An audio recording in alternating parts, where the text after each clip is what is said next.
એકદમ ક્રિસ્પી અને ક્રન્ચી એવી સેવ રેડી છે ફ્રેન્ડ્સ. ચાલો નાસ્તો કરવા. હેલો ફ્રેન્ડ્સ, રાધે રાધે, જય દ્વારકાધીશ, જય માતાજી. Welcome back to Jignaba kitchen. તો ફ્રેન્ડ્સ, આજે જિજ્ઞાબા કિચનમાં બનવા જઈ રહી છે ચોખાના લોટની સેવ, જે ઝીણી આપણે ગુચળા રૂપે બનાવીશું. ચોખાના લોટના ગુચળા જે કહે છે તે. તો તેના માટે મેં અહીંયા 500 ગ્રામ જેટલો લોટ લઈ લીધો છે. અને હવે લોટની આપણે મસ્ત મજાની સેવ બનાવી લેશું, જે 12 માસ ભરવા માટે પણ ખૂબ જ સરસ રહે છે. અને બાળકોને તમે નાસ્તામાં પણ તળીને આપી શકો છો અને ખાવામાં પણ એકદમ સોફ્ટ એવી બને છે. તો ફ્રેન્ડ્સ, આ મેં કમોદની કણકી લઈ લીધી છે.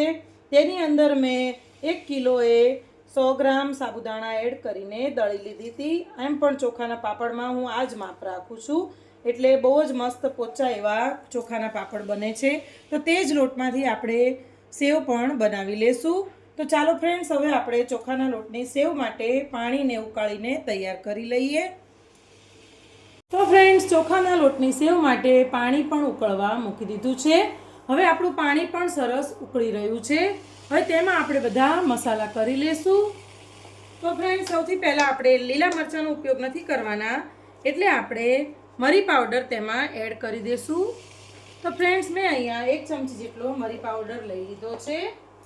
ત્યારબાદ તેમાં આપણે જીરું એડ કરીશું.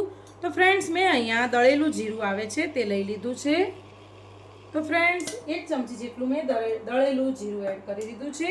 ત્યારબાદ તેમાં આપણે મીઠું પણ એડ કરી દઈશું. મીઠું તમારે તમારા સ્વાદ પ્રમાણે એડ કરવું. એટલે ફ્રેન્ડ્સ, હું અહીંયા 2 ચમચી જેટલું મીઠું લઈ રહી છું. ત્યારબાદ તેમાં આપણે થોડો અજમો પણ એડ કરીશું. તો ફ્રેન્ડ્સ, 1 ચમચી જેટલો અહીંયા અજમાને આપણે મસળીને તેમાં એડ કરી દઈશું.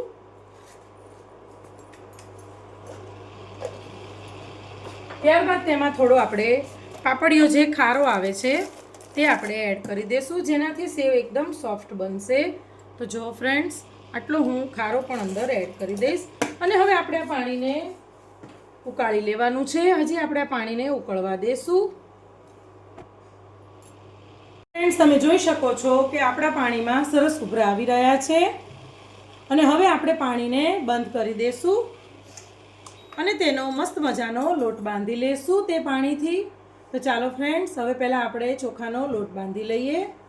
તો ફ્રેન્ડ્સ, ચોખાનો લોટ આપણે બાંધીએ ત્યાં સુધીમાં આપણે ઢોકળિયામાં તેને બાફી લેવાનું છે. જે આપણું ખીચું બને તેને તો આપણે ઢોકળિયામાં પાણી ગરમ મૂકીને તેને આપણે પાણીને ગરમ થઈ જવા દઈશું. ત્યારબાદ આપણે લોટ બંધાઈ જાય એટલે ઢોકળિયામાં આપણે બાફી લેવાનો છે સેવનો લોટ. તો ફ્રેન્ડ્સ, હવે આપણે ચોખાના લોટને બાફી લેશું. તો તેમાં આપણે પાણી હલાવીને તેમાં આપણે થોડું થોડું પાણી મિક્સ કરતા જવાનું છે.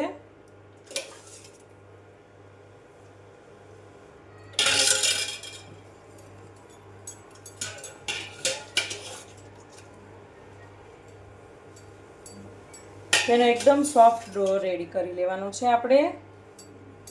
ફ્રેન્ડ્સ, તમે પણ આવી રીતે સેવ બનાવજો, ખૂબ જ મસ્ત સેવ બને છે.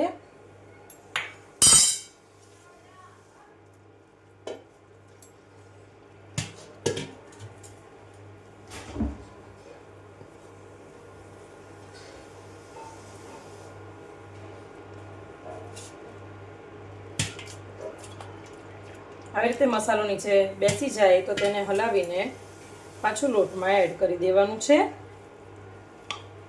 ફ્રેન્ડ્સ, આવી રીતે એકદમ ઇઝી રીતે મસ્ત મજાની સેવ બનીને રેડી થાય છે.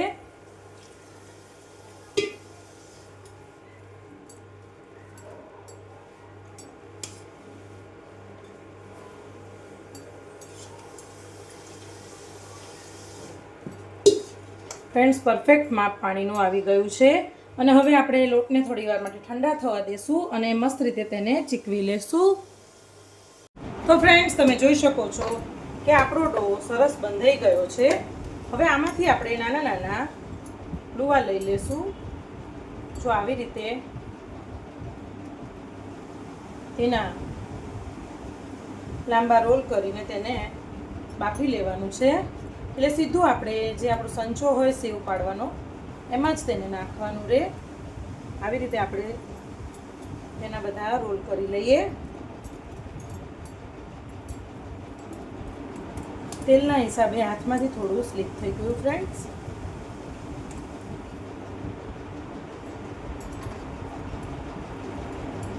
તો આવી રીતે આપણે બધા જ લોટના રોલ કરી લઈશું.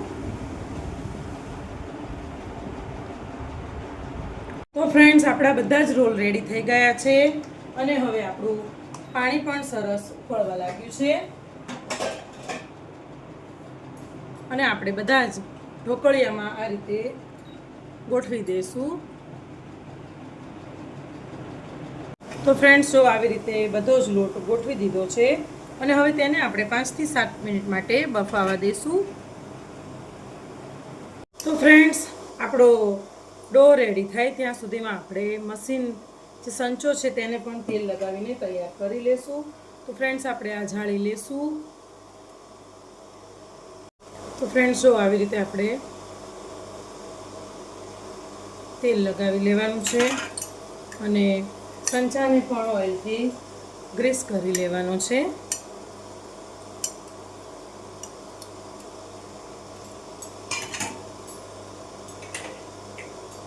અને સંચાનું આ ઢાંકણું છે તેને પણ આપણે ઓઇલથી ગ્રીસ કરી લેશું.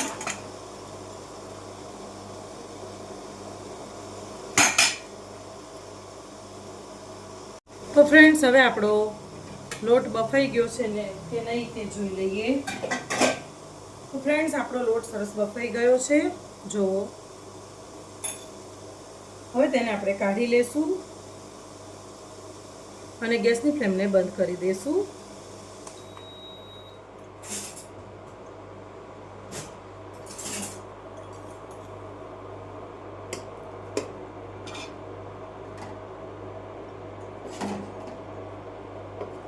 તો ફ્રેન્ડ્સ આપણો લોટ સરસ બફાઈ ગયો છે. જુઓ,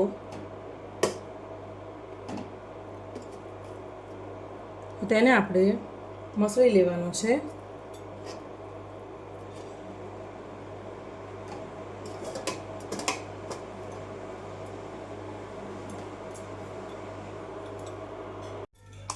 બીજા પણ આપણે લોટ તેમાં ગોઠવી દઈશું.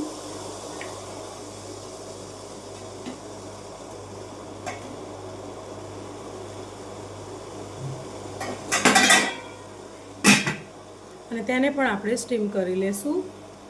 તો ફ્રેન્ડ્સ આપણો લોટ સરસ જો આવી રીતે ચીકવી લેશું.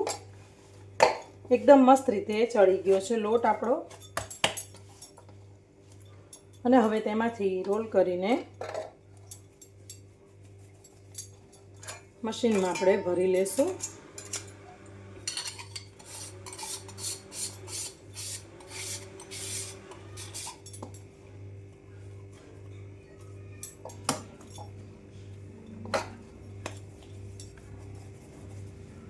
અને તેના મસ્ત રીતે નાના નાના ગૂંચળા આપણે પાડી લેશું સેવના.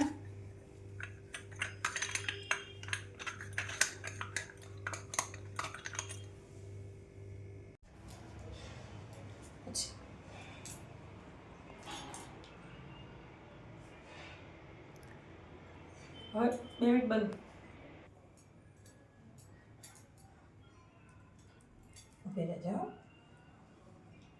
તો ફ્રેન્ડ્સ આપણે આવી રીતે સેવના ગૂંચળા પાડી લેવાના છે.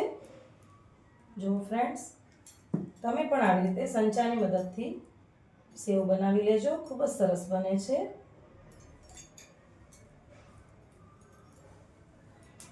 ફ્રેન્ડ્સ, આ સેવ તડકા છાયાની હોય છે, એટલે તડકો હોય ત્યારે જ તેને બનાવી લેવી. તમે ઘરમાં પણ બનાવી શકો છો.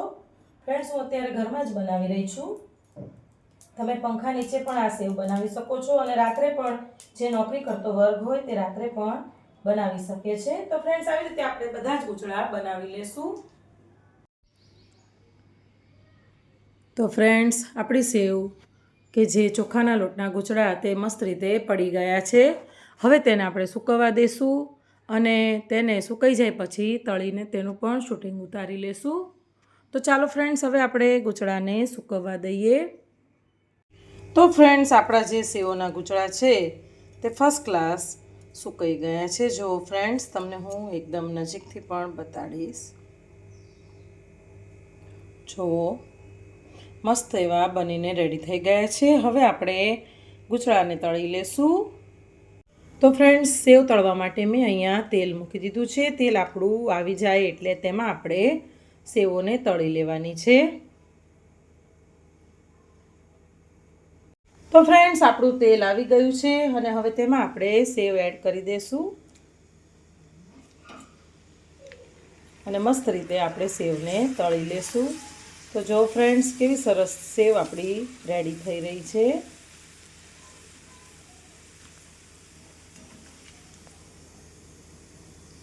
જો એકદમ ફૂલેલી અને મસ્ત ક્રિસ્પી એવી સેવ બનીને તૈયાર થાય છે. તો હવે બીજી પણ સેવ આપણે તળી લેશું.